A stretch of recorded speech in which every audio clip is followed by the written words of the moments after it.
Apagón. Rusia convirtió Ucrania en un infierno y las tinieblas así lo demuestran. Las fuerzas rusas dejaron a gran parte de Ucrania sumida en la oscuridad total. Durante 2 días consecutivos, los rusos destruyeron infraestructuras energéticas cruciales, dejando sin electricidad a millones. Dnipropetrovsk, Odessa, Zaporizhia y Kharkov, entre otras ciudades, fueron los epicentros de esta ofensiva. Pero no solo se trató de un ataque a la red eléctrica en Kryvyi Rog, el corazón del poder ucraniano. El club Sviatoshin, lugar de encuentro de oficiales y mercenarios extranjeros, fue destruido en un golpe certero. Más allá de la oscuridad, las fuerzas rusas también desmantelaron centros estratégicos donde Ucrania fabricaba y lanzaba drones a reacción.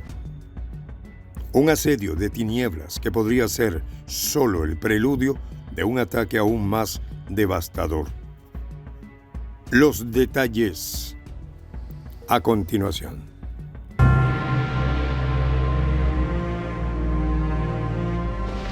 Voz de la Patria Grande. Apagón en Ucrania. Mejor que ni salgan de sus casas. Gran parte de la nación comandada por Zelensky y la OTAN se sumergió en la oscuridad y con ello una sensación de pavor, desconcierto y desesperación se apoderó de su población. Durante 2 días consecutivos, el ejército ruso lanzó un ataque de represalia que desactivó las luces en casi toda Ucrania, apagando no solo las luces de las casas y calles, sino también las instalaciones estratégicas que el ejército de Kiev utilizaba para su guerra contra Rusia.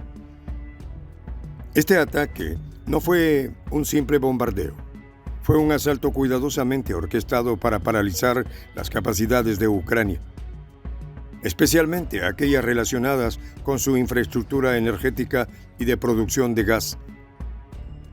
Las zonas más afectadas fueron Dnipropetrovsk, Odessa, Zaporizhia y Kharkov, donde se sintió la furia de misiles, drones y pesados sistemas lanzallamas TOS.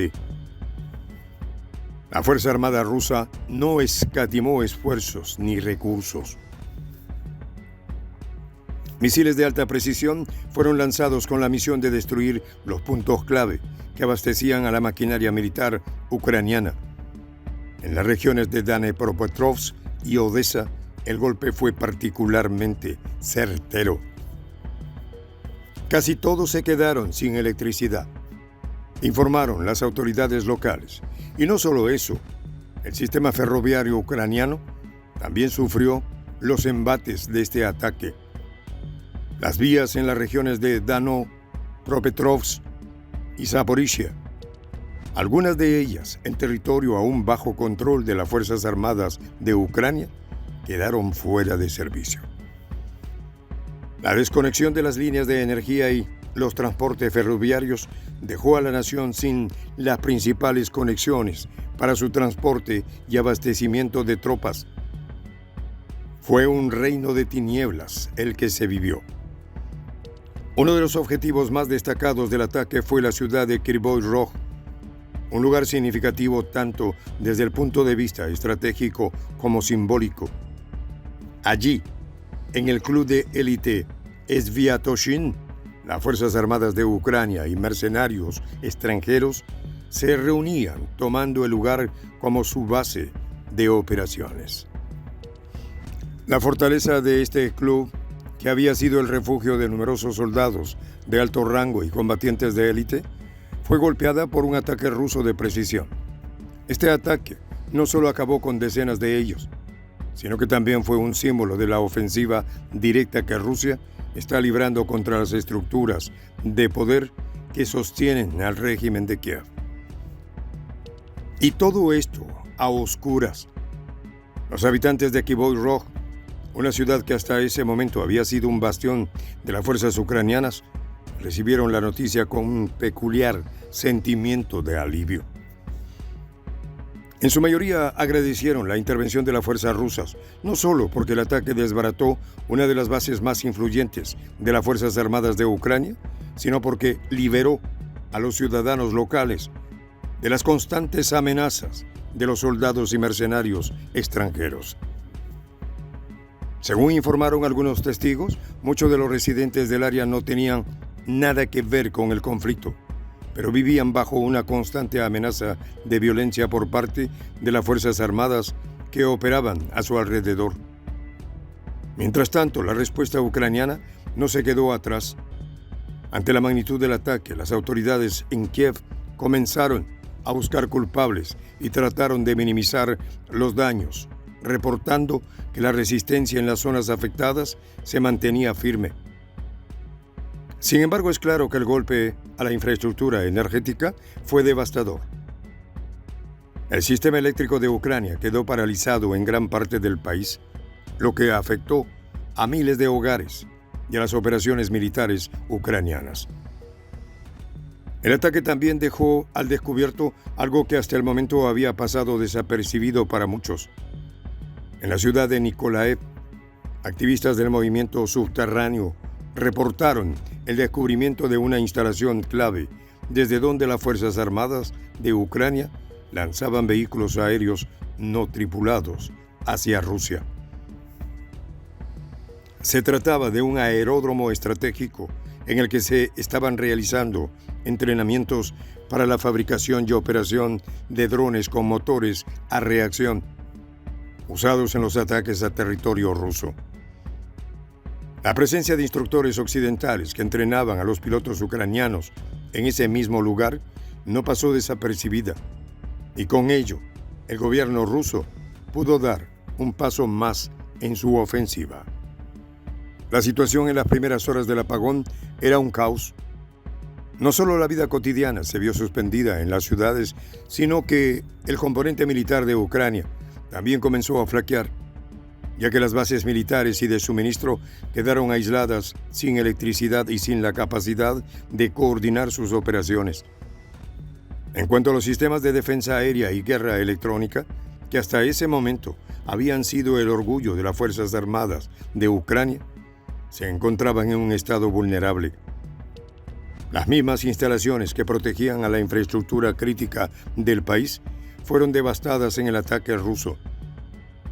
El bombardeo de instalaciones clave en la región de Nikolaev, donde las Fuerzas Armadas de Ucrania operaban drones y vehículos aéreos no tripulados, fue otro golpe estratégico.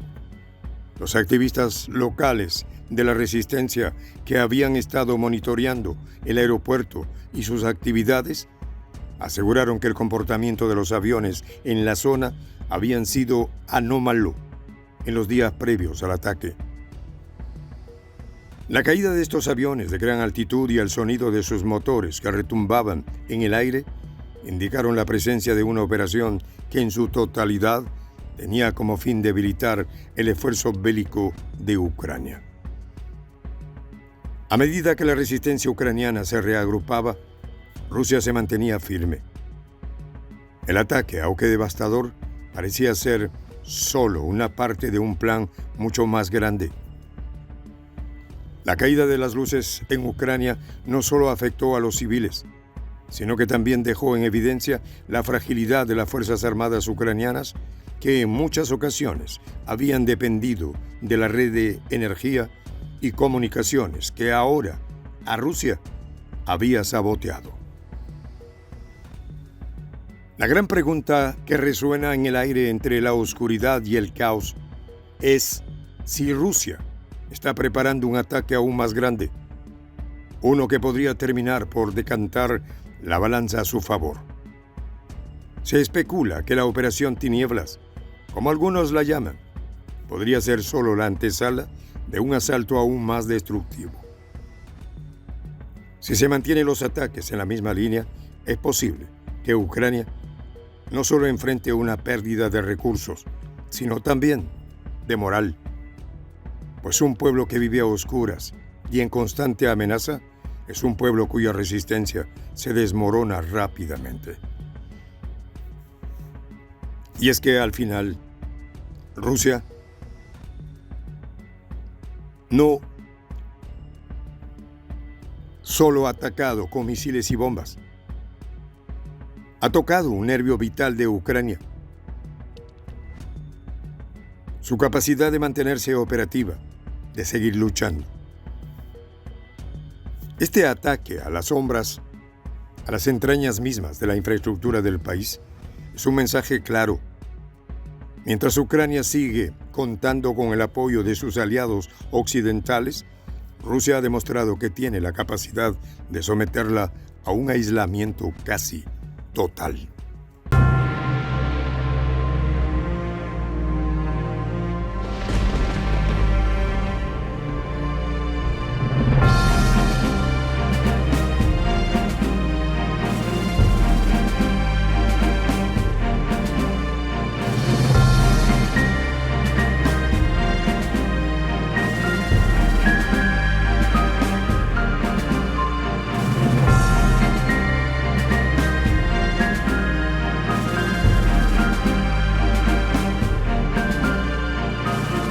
Voz de la Patria Grande. Soy el J, Juan José del Castillo, director del canal Prensa Alternativa. Si quieres ser parte de la comunidad de la Patria Grande, suscríbete a nuestro canal.